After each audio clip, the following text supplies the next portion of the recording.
However, just as Jesus prophesied in Matthew 24, they are happening today.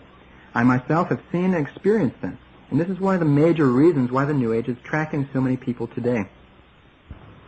Some of this may be surprising. Some of it may raise questions and issues in your mind. I think this is good, to raise important questions that bear significantly in the crucial times in which we live. It's important to at least be aware of this side of the New Age. Actually, there's a growing body of scientific verification of many of these phenomena. Such prestigious scientific institutions as the Menninger Foundation, Stanford Research Institute, and others have an established body of scientific proof concerning many of these phenomena. To point to just a few examples, firewalking. There are indeed tens of thousands of people that have walked over blazing hot coals with bare feet, being totally unscathed, not even a blister. National Geographic scientists set up various controlled firewalking experiences and observed the same phenomenon, seemingly very inexplicable. And there are healing miracles occurring right and left throughout the New Age, with medical verification in many thousands of cases.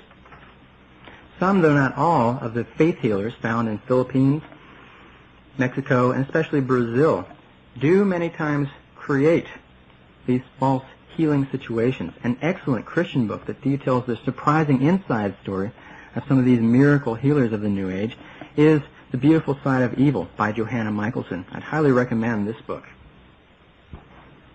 Furthermore, the development of psychic abilities is very hot on the New Age scene.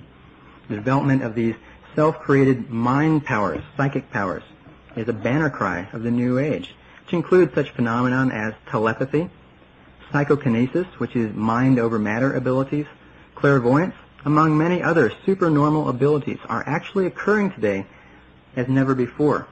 In addition to the many hundreds of thousands of people experiencing these psychic abilities, scientific experiments performed by highly respected scientists have created an increasing body of conclusive verification of the reality of numerous psychic phenomena.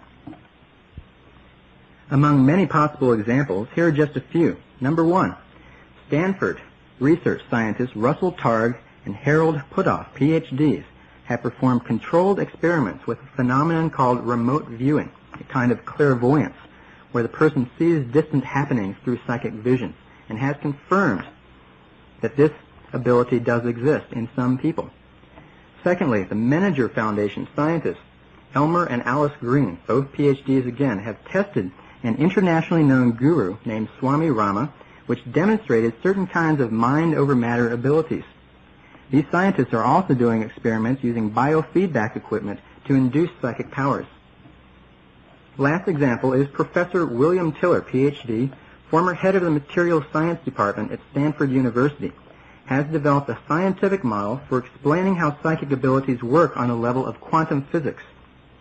All this research verifies the experience of millions of New Agers who casually accept the validity of psychic powers and attempt to use and develop them on a daily basis.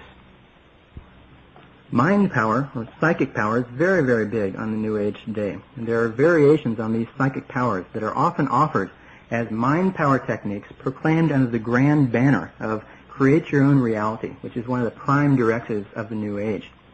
These create your own reality techniques involve the application of the self-willed mind power applied through various occult-based New Age techniques in order to attract such things as money, prosperity, psychological transformations, health and healing miracles, love, jobs, material gain, and anything else they could think to desire.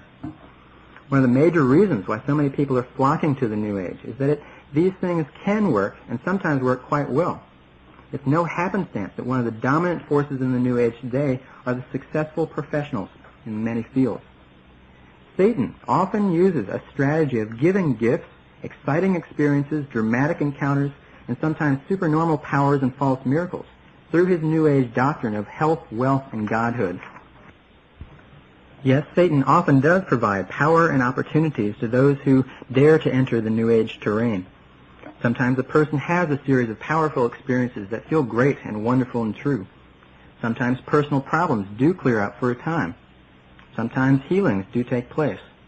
Sometimes a seemingly miraculous series of coincidences leads a person on to deeper and deeper New Age involvements. Linda Evans of Dynasty fame, along these lines, is quoted in the magazine Red Book, May of '88, as saying, quote, "Only trust what feels right for you.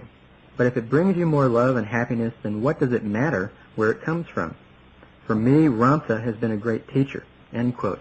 Well, Ramtha is one of the major national and international demon spirits being channeled today. It has also had a profound influence on Shirley MacLaine. And the point that is a great fallacy in New Age thinking is brought up in her very own quote, where she says, "But if it brings you more love and happiness, then what does it matter where it comes from?" Well, of course it matters where it comes from. And this is a great fallacy in so many New Agers thinking. They feel like, well, this feels good and true, therefore it must be good and of eternal and ultimate truth. But in reality, these are all Satan's gifts, designed to dazzle and lure as many people as possible through superhuman feats based on occultic methods and principles, many times based on mind power. Intense spiritual discernment is an imperative as never before in the times in which we live. Satan dangles his dazzling lures of counterfeit miracle signs and wonders to attract and entrap the unwary.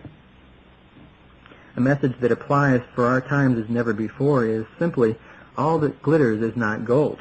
Not all signs, miracles, and wonders are what they appear to be.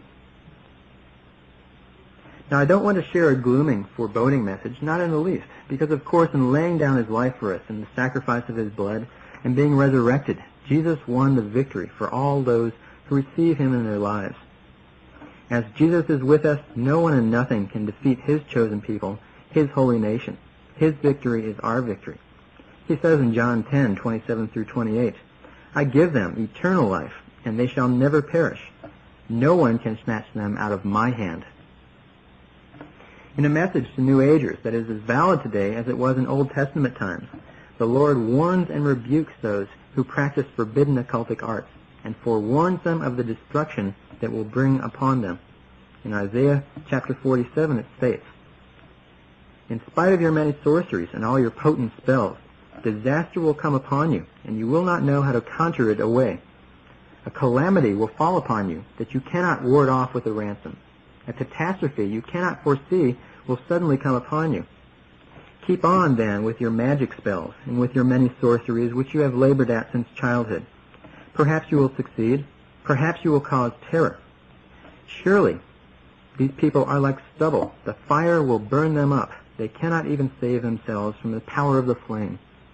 End quote. Now, to change the pace a bit, I'd like to share with you a condensed version of my personal 15-year journey in the New Age, going from Kung Fu to crystals to Christ, highlighting the main themes. The full story is in my book, Exposing the New Age Nightmare, but I'll highlight the main storyline here. I was brought up in a normal, middle-class Christian home with an emphasis on Christian morals and getting a good education. Basically, I see today that I was what might be termed a social Christian. I was just doing what was expected of me, going to Sunday school and church every week through my growing years as I was expected to. But I never really came to a deep personal acceptance of the Christian faith or coming to a personal relationship with Jesus. And because of this, there was a growing spiritual vacuum in my life. As the teenage years came along, questions started to cry out in my innermost being, the fundamental questions. Who am I? Does my life have any meaning? How can I find lasting inner peace and fulfillment? Well, around age 14 to 15, I started to watch a TV show, seemingly innocuous, entertaining, called Kung Fu. And this show showed my impressionable and rebellious young teenage mind a hero ideal who offered me answers to my burning questions. Here was a person with the exotic aura of Eastern mysticism, Kwai Chang Caine, claiming to be in harmony with the universe and at peace within himself, while at the same time possessing all kinds of supernormal powers.